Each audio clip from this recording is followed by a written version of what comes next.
Philip Woolen.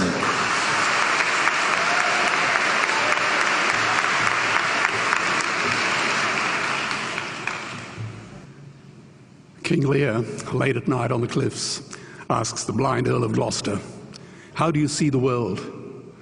And the blind man Gloucester replies, "I see it feelingly. And shouldn't we all? Animals must be off the menu because tonight they are screaming in terror in the slaughterhouses, in crates and in cages, vile, ignoble gulags of despair." You see, I heard the screams of my dying father as his body was ravaged by the cancer that killed him. And I realized I'd heard those screams before. In the slaughterhouse, their eyes stabbed out and their tendons slashed, on the cattle ships to the Middle East, and the dying mother wail as a harpoon explodes in her brain as she calls out to her calf. Their cries were the cries of my father. And I discovered that when we suffer as equals. And in their capacity to suffer, a dog is a pig, is a bear, is a boy. Meat today is the new asbestos, more murderous than tobacco. CO2, methane and nitrous oxide from the livestock industry are killing our oceans with acidic, hypoxic dead zones. 90% of small fish are ground up into pellets to feed to livestock. Vegetarian cows today are the world's largest ocean predators. The oceans are dying in our time. By 2048, all our fisheries will be dead, the lungs and the arteries of the earth. Billions of bouncy little chicks are ground up alive simply because they are male. Only 100 billion people have ever lived. 7 billion people live today.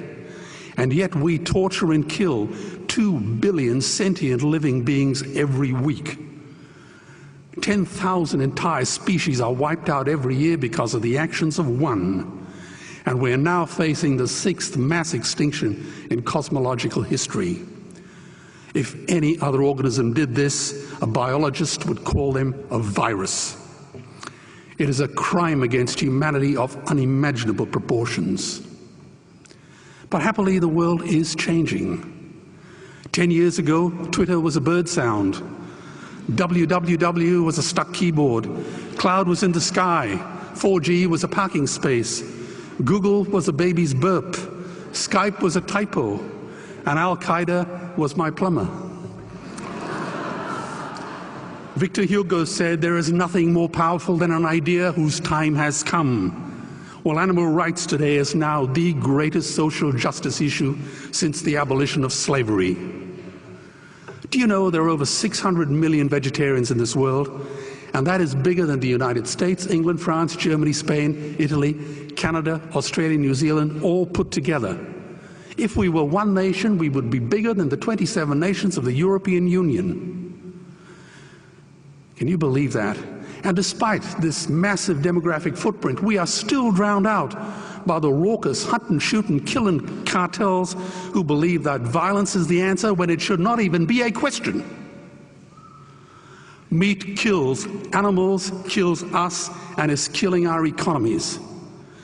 Medicare has already bankrupted the United States.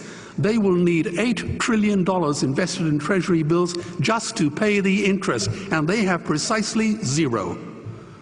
They could shut down every school, Army, Navy, Air Force, Homeland Security, Marines, CIA, and FBI, and they still will not have the money to pay their doctor bills. And our Cornell and Harvard say that the optimum amount of meat in a healthy human diet is precisely zero. Water, as you know, is the new oil. Nations will soon be going to war for it. Underground aquifers that took millions of years to fill are now running dry. It takes 50,000 liters of precious drinking water to make 1 kilo of beef. Today, 1 billion people are hungry. 20 million people will die from malnutrition. Cutting meat by only 10% will feed 100 million people, and eliminating meat will end starvation forever. If everyone ate a Western diet, we would need 2 planet Earths to feed us. We've only got one, and she is dying. Greenhouse gas emissions from livestock is 50% greater than transport, as Peter said. Cars, trains, buses, ships, lorries, the whole lot. And as I travel around the world, I see poor countries who sell their grain to the West while their own children starve in their arms. And the West feeds it to livestock so we can eat a steak? Am I the only one who sees this as a crime? Believe me, every morsel of meat we eat is slapping the tear-stained face of a hungry child. When I look into her eyes, do I remain silent? The earth can produce enough food for everyone's need, but not enough for everyone's greed. We are facing the perfect storm. If any nation had developed weapons that could wreak such havoc on the planet, we would launch a preemptive military strike and bomb it back into the Bronze Age. But it's not a rogue state, it's an industry. The good news is we don't have to bomb it. We can just stop buying it. Sir George Bush was wrong. The axis of evil does not run through Iraq, Iran, or North Korea. It runs through our dining tables. Weapons of mass destruction are our knives and forks. Our proposition is the Swiss Army knife of the future. It solves our environmental, water, human health problems and ends cruelty forever. The Stone Age didn't end because we ran out of stones. This cruel, disgusting industry will end because we run out of excuses. Meat is like the 1 and 2 cent coins. It costs more to make than it's worth. And I come from the bush. Farmers are the ones with the most to gain. Farming won't end, it would boom. Only the product line will change. Farmers would make so much money they won't even bother counting it, and I'd be the first to applaud them. Governments would love us.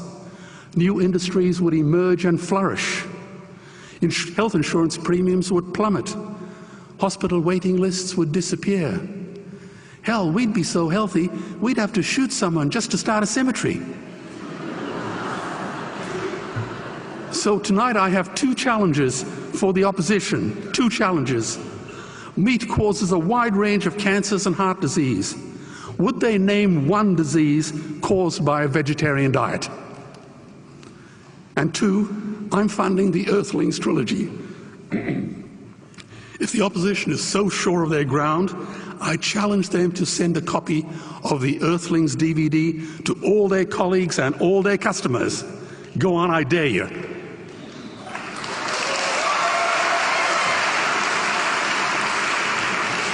Animals are not just other species, they are other nations, and we murder them at our peril. The peace map is drawn on a menu. Peace is not just the absence of war, it is the presence of justice.